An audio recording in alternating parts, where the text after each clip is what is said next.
believe it or not, this is it. I'm sure you've heard that before. But yeah, this is another grinder, and it's a hand grinder.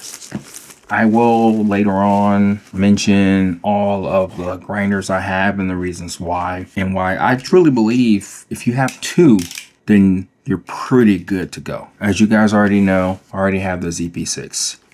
Good grinder, Clarity King. It's really got me thinking about what you can do with coffee with that particular type of grinder. But that grinder has a profile, like all grinders do. So when I was mostly making my end game of the things that I have and the reasons why, the K Ultra came into the radar. I was curious because the ZP6 is a pour over grinder. I mostly do pour over, but as I kind of look at things and see it for what it is, I like to think that I am trying to be as helpful as possible to you. So this right here is the Espresso K Ultra. Comes with an air gun thingy.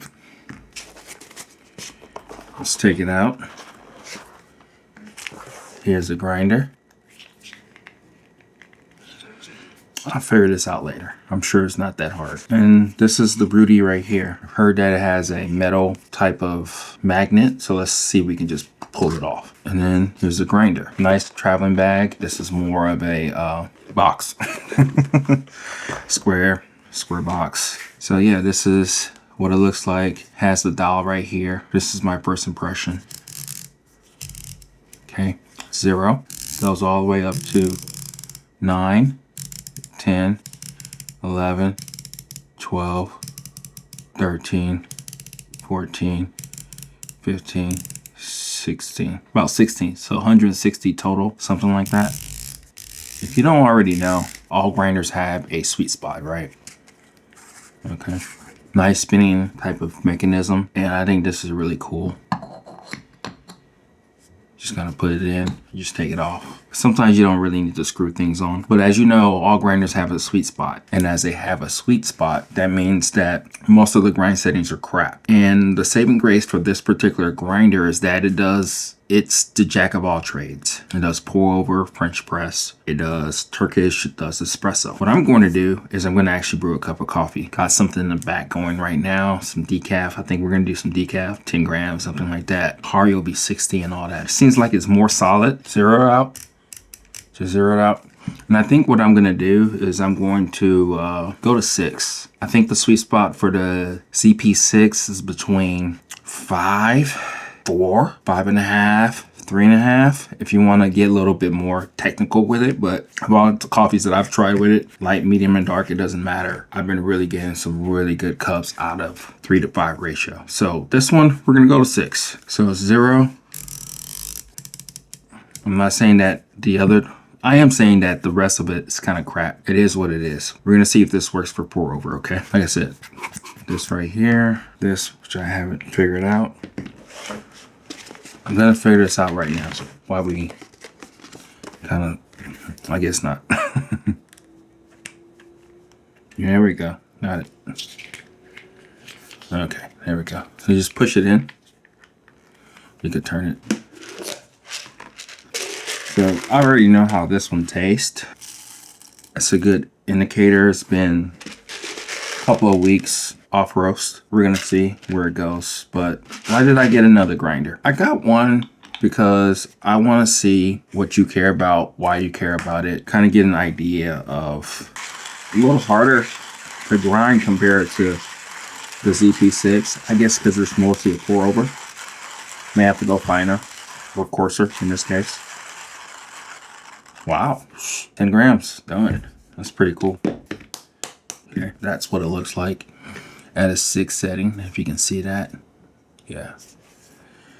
I got this because probably somebody starting off wants to just go ahead and get what they want and need from the get-go. Probably they like different types of coffees and they don't know which ones they care about. I'm sure you can see that. And this grinder may be there for them. I don't have a dog in the fight. I'm just trying to help you out. But at the end of the day, it's one of those things to where if I can give you the reasons why it works, why it doesn't work, I think that's going to be extremely helpful, critical for you as you go about your coffee journey. And then as you dial in more stuff, the things that you like to do or don't like to do, then you can pick a grinder that's a little bit more specific to your needs and wants, or this just could work just for you. So we're gonna do a grind. Looks awesome, fluffy, as I like to call it. Let's do a 50 gram bloom.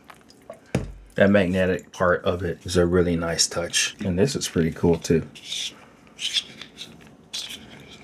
We'll wait about 15-20 seconds. One pulse. We're going to do 2 pulses on this. Simple recipe. 50 grams of 30-second bloom, and then another 50 grams for the first pulse. And then we're going to do another 50 grams to take us to 150. And yes, we are going to do a TDS. And we're done. 1 minute and 45 seconds if you care. Probably sure I will probably have to season it a good week or two. So again, this is my first impression of the decaf coffee that I'm used to, accustomed to, and all that stuff. It's nice. It's pleasant.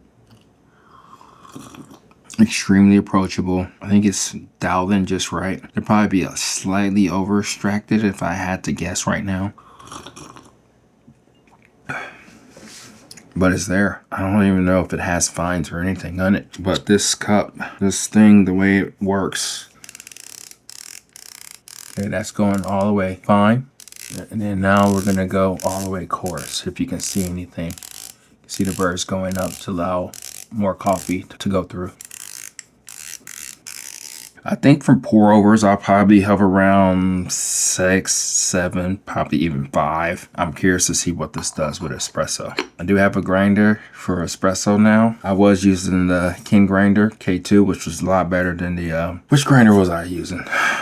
It was espresso grinder, and that grinder outperformed it. So I'm curious to see how this works, but I do have a dedicated another grinder that I'll share later on, the reasons why and all that. But yeah, this is the one Espresso, the K Ultra, the jack of all trades grinder. Can do it all, supposedly. And we're gonna put it through its paces. And like I said, the biggest thing, the biggest takeaway is that I just want to help, you know? And by me geeking out, providing information, tips or suggestions or insights or just gripes about grinders, coffee, and whatever. That's what it's all about. Community, right? Still trying to figure that out. I think this coffee is slightly over extracted, but it still works really well. It was a relatively fast brew, and there you have it. Less than 2 minutes, about 2 minutes. It has that grapefruity taste, but it's not offensive. It doesn't linger as much. That could be the characteristic of the grinder. It doesn't seem like it's as clear or clarity as the other grinder, but that's perfectly fine. I think clarity has a place and point depending on the coffee, depending on whatever you're trying to do. In this case, it kind of just works the way it is.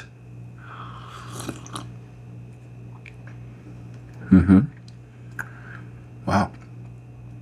It's not bad. I think it's still pretty warm, but we're going to see anyway. 1.53, right on the money, supposedly. There you have it. Talk to you later. Bye.